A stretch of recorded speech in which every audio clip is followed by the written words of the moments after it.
Hi, I'm Justin. Also, I hate the way my voice sounds, so if you can do whatever Photoshop does to voices, make me sound awesome. And this is my lovely friend, The beauty in the eyes of the beholder, and it's just about getting into the seat of being the beholder. Hayley. I don't think you have to be particularly perceptive.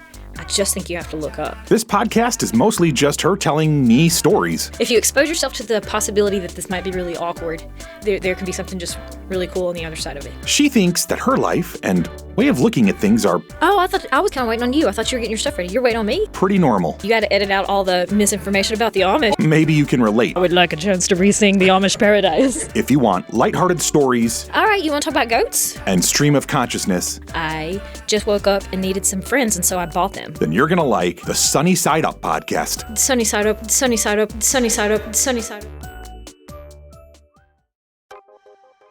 So, if you're at all like me, you may feel that you're living in a world that can be a bit overwhelming and confusing at times.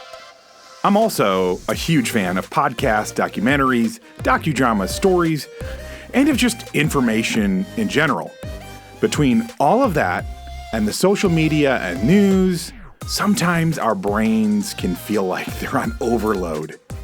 Hayley and I hope that this podcast can be something of an antidote to all of that.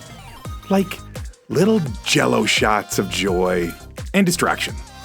None of it is too serious or really too informative. Mostly it's just two friends who have conversational chemistry talking about whatever enters the minds of relatively ADHD people. We hope you enjoy. The Ku Klux Klan Let's do it. as a multi-level marketing scheme. Ooh. In this essay, I will... No. Have you joined? I haven't, Okay. but I was considering As you should. This is breaking revamping, news. bringing it back, but not... Okay, here's this. I learned You this know how this year. hard this. Now we are canceled. Yes, This is our last episode. Delete. Delete. So here's what I learned about the skeezy KKK. I was reading a book, and there was this little segment in it, and it was a book that was fiction, but it would infuse nonfiction points and studies, and it was the most interesting book I read this year. I really enjoyed it. Wow. But in this little segment, it's talking about the Klan and the background and how it got reinvented. Branded? Yeah, there was the Klan of the 1860s, which they were like, oh, it's a citizens protect neighborhood watch Yeah, it group. was We're a just trying. neighborhood watch group. So Yeah, many yeah. men died in the Civil War that the men who lived will try to band together and protect our women. And we had. I say we. It was my husband's family talked about someone in the neighborhood running around on his wife or not working and not supporting his wife. And the Klansmen got together and beat the heck out of him to act right, buddy. Yep. And shape up and support your family. And it was all white guys. They weren't even doing racist things in that moment. It was just a bunch of white guys trying to police the neighborhood. Whatever. Maybe that happened, or maybe that's some of this revisionist history, rose-colored glasses that Southerners love so much. But there was absolutely a Klan around that era, and it was racist in its roots and racist in its actions. I don't dispute that. Yeah. It kind of subsided and died down, and then there was a resurgence in the 1920s maybe, where it came back, and it came back with some force. And the numbers, I don't even have the statistics in front of me because I wasn't prepared to give this dissertation today. But what had happened was this guy here in Atlanta, I think. Don't besmirch my dear Atlanta. But no, he sees the Klan and was like, hey, you know what we're going to do? We're going to recruit some more members and kind of bring it back. And then he gets other Klansmen, they got a name for it.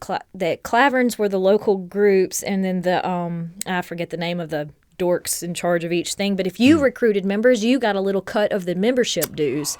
And it literally was a pyramid scheme so much. And the recruitment went through the roof, and so many new members, boss babes reaching out through inbox messages to try to recruit you to own your own business. But no, the Klan membership went it was like the height of their thing, and it was each of the Brilliant. Why can I not remember what those guys in each of the groups was With called. the little pointy hat, yeah. Yeah, You're each you're one a in little charge of his leader. clavor, and I'll Yeah. think of it when it doesn't matter. Yeah, of course. But yeah, they were making a cut off of everybody they recruited, so they had a Brilliant. lot of incentive to get more and more people in it. The book posed that the introduction of the white robes as part of their regalia, like it was given a little backstory on that guy. Like he was a failed businessman through a number of different ventures, and then he had bought into some cotton products, and that also was going to be a failed venture. And then he runs into this guy who's bringing back this club, and he's like, "Hey, you know what would really kind of set you apart is how about robes. how about these high quality cotton? I just happen to have some that I can sell you at a great A really price." good price. And there was a movie, Birth of a Nation. There was this racist movie that came out around that same era, and it got... Wait, Birth of a Nation, like back in the day?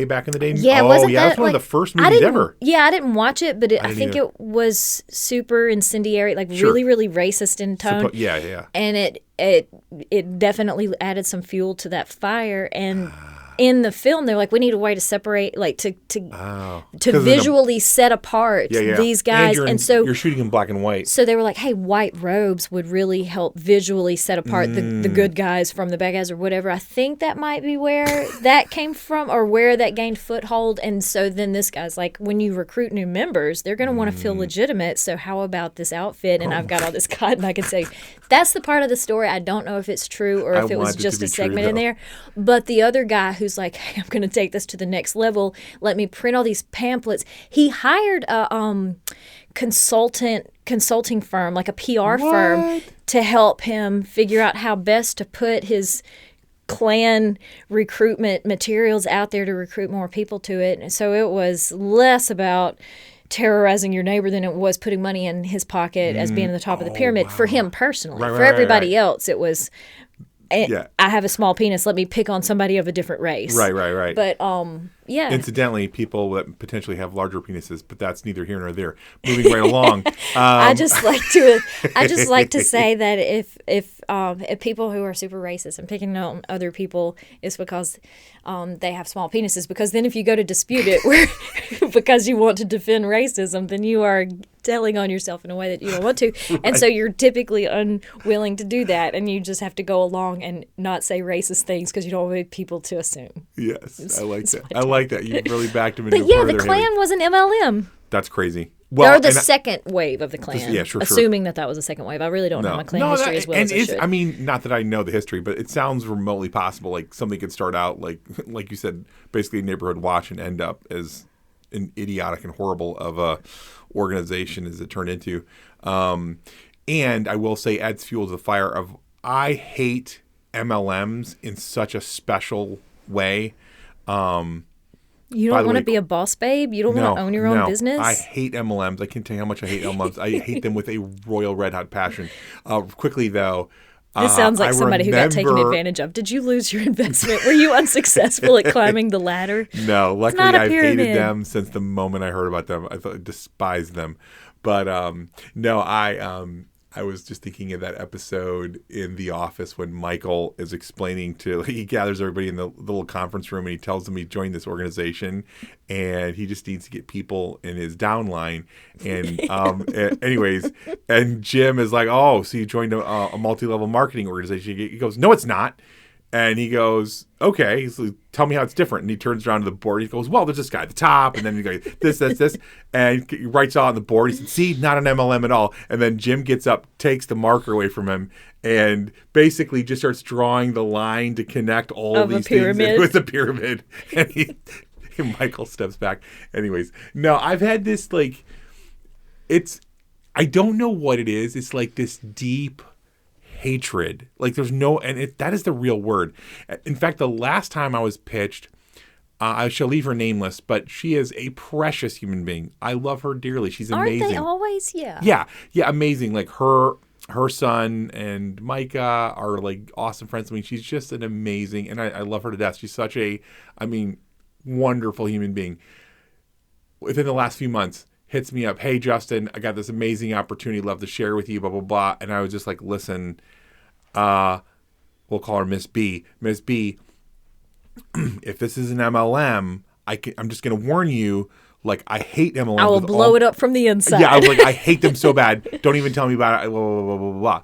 And I guess because she's fearless and also a great MLM person, she was like, well, even though you sound like, this whole thing would be revolting to you, I shall continue to pitch. So she continued to pitch, like, why it would be so great for me, why I would be so great, why we could all make so much money. And I proceeded to tell her, and I stand by this, controversial as it is, I was like, I don't see the difference between being a prostitute and being part of an MLM, but I respect prostitutes because at least with the prostitute, it's like they're selling a product. Well, and it's There's straightforward. It's product. Like, whatever it is, if it's $60 for a blowjob or whatever their thing is, it's like it's straightforward, it's clear, and there's no illusion about what you're in. In the MLM world, you have to whore yourself out so hard to every person, including all your friends and family. And it's under this fake guise of like, it's this wonderful product. It's this wonderful opportunity. It's done so much for me. And oh my God, and it turns everybody I know. It's like, there's no better picture of zombie than people who join MLM. Their brains go into mush. And they hit every person, and that person that you haven't talked to in like years, all of a sudden reaches out and is like, Hayley, oh my gosh, you're looking so good. I would love to grab some coffee with you. Like, no, you don't. You don't think I look good. You don't want to have coffee with me. Like, I am a bump on your like Facebook log, and now all of a sudden you're reaching out to me. It's so disingenuous. Anyways, I have no. I get those messages. It's that. like a copy and paste message. I get them frequently. Do you consider a prostitute to be a small business owner? Is she an entrepreneur? Yes. Yeah. Yeah. See, that's part of my libertarianism. This is why very much you're selling a product. You're running your own business, and you're in charge of your own body. Respect the hustle. My whole thing is like on drugs, prostitution, whatever. I think that the church, your parents, your community should help you sort through, is it wise to engage with said prostitute and snort piles of cocaine? Like, is that a good moral health whatever choice for you? And maybe you keep the drugs and the sex separate. Like, and maybe you could hustle one and not the other. That is true. I've heard that normally it goes together, but be it far from me to tell people what to mix or not to mix. I'm just saying, I think that's where the conversations should stay on those type of things. And because whenever the government gets involved, I mean, I think the government needs to set rules in the most necessary places, i.e., like if we all try to pass through the intersection at the same time, we're just all going to die. So let's have a red light. I'm good with that. Because humans are warlike. We're probably going to need an army, so let's have a military. I mean, I'm good with some of those basics, but getting beyond like some of the basics, I'm just like, no, it's none of your business. And every time the government tries to tell you, don't be a prostitute, or don't engage with prostitution, or don't drink, or yes you can drink, or don't smoke, or yes you can smoke, or don't do drugs, but yes you can, whatever. It's like, stay out of it. Yeah. Yeah. If the government possibly can stay out of it, then better, because they create criminals, and then it gets really seedy and bad and icky. And I did say criminal, and I stand by it. I will adopt the same. Ratified and approved this day. Hello, lovely friends. Thank you so much for hanging out with us. And it would mean the world if you would tell other people about this podcast, and maybe even spam your social media accounts with just how much you're enjoying it. If you are, of course. Also, commenting and rating us on whatever platform you're downloading or streaming from is incredibly helpful to a little startup podcast like this one. On the other hand, if you are dissatisfied with your listening experience, please leave all of that hate on someone else's podcast. Just maybe to confuse them a little bit, right? But most of all, we hope you keep looking up and looking for the sunny side of life.